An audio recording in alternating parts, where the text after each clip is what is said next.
If they made a robot to blink and imitate the blink of the human eye, it would throw the robot out of sync because he couldn't keep the synchronization going like the eye does. Just something simple like that. Who created that? Who mastered that? Who planned that? And who regulates that? Human beings themselves? What's your answer? Of course not. What about this universe? Think about this. The Earth is one planet in our solar system, and our solar system is one of the systems in the Milky Way. The example I gave you previously. Who created that? Who designed that? Who maintains that perpetually until it continues to expand? And according to one scientific theory, what is it? That the universe is expanding as we are living. And one day it will expand until it will implode. Implode means it will explode from the inside, not from the outside, but cave in. Now this is a theory. We don't know, but we do know it is expanding.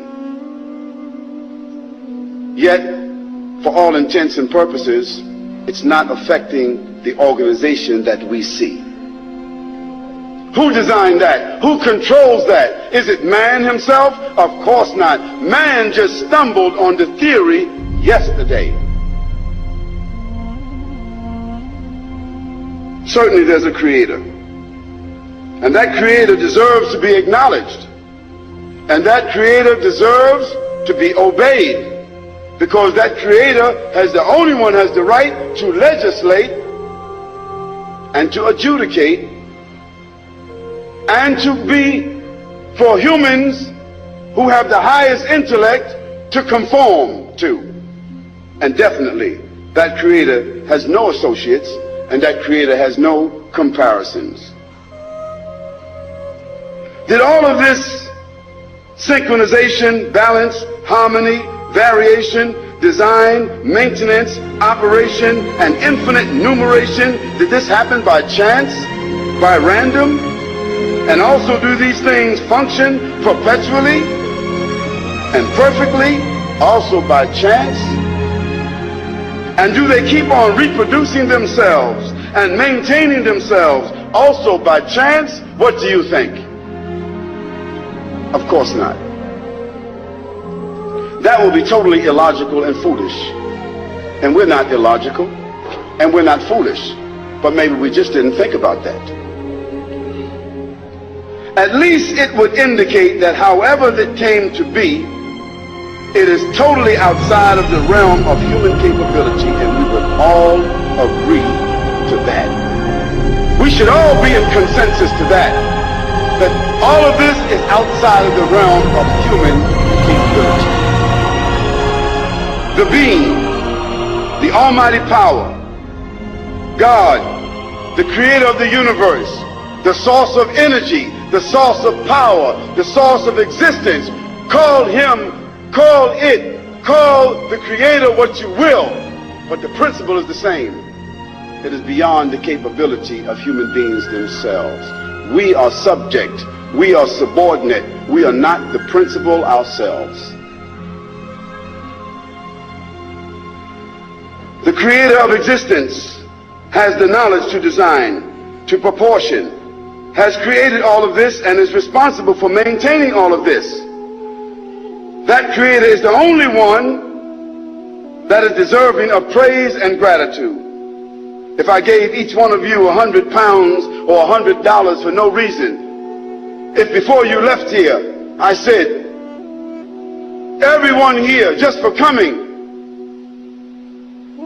there's $100 on your way out. Don't forget to pick up your $100, but just leave your name and say thank you to the person who gives you the $100. Would you leave your name? Would you say thank you?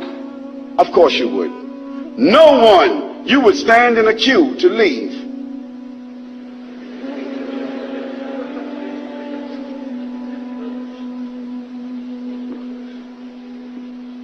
So I ask you,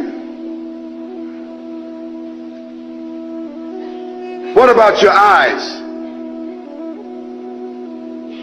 What about your kidneys? What about your brain? What about your life? What about your breath? What about your children? What about the life, the opportunities, the resources that you have been given? Are you grateful for that? Or do you say, I earned all of that? Is the one that gave you life not worthy of praise and thanks? Is the one that gave you life not worthy of your worship and recognition?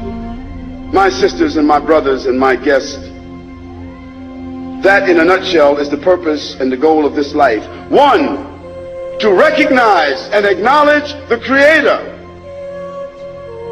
Secondly, to conform to the laws of that Creator. And thirdly, to give praise and gratitude and worship to that Creator. That's the initial purpose of our lives.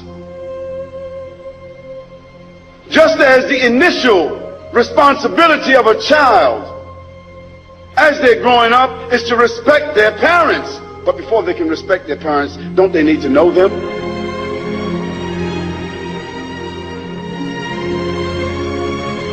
You know your parents.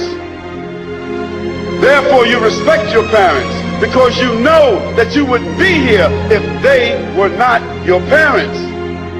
Secondly, they nurtured you, they guided you, they helped you through school and all your problems.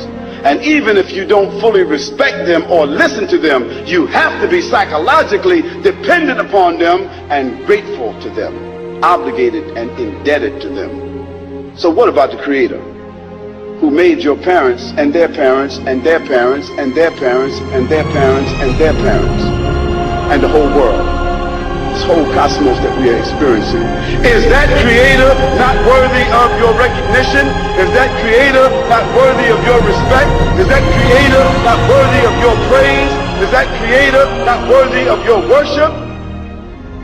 It is just as fundamental and even more fundamental than respecting or recognizing your parents.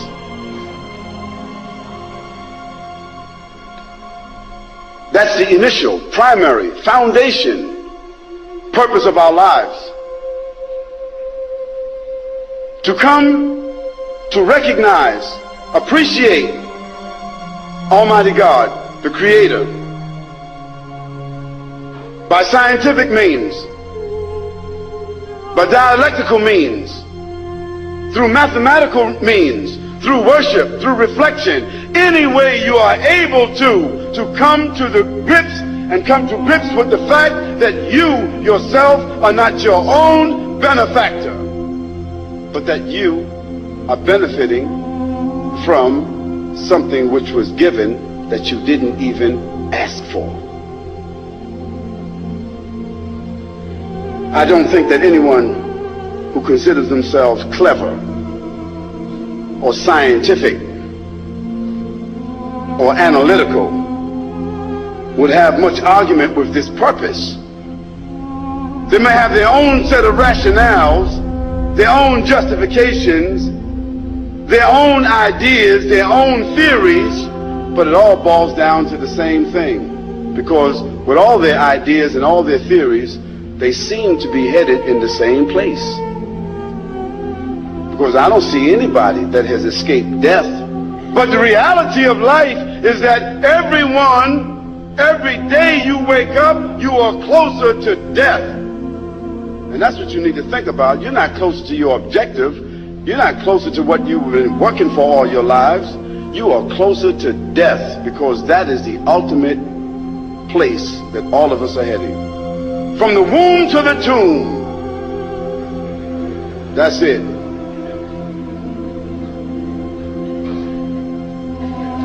Brothers and sisters, this is something that you and I need to deal with seriously. We need to reconcile this issue. We need to resolve this issue. Don't let death sneak up on you because babies die. Adolescents die.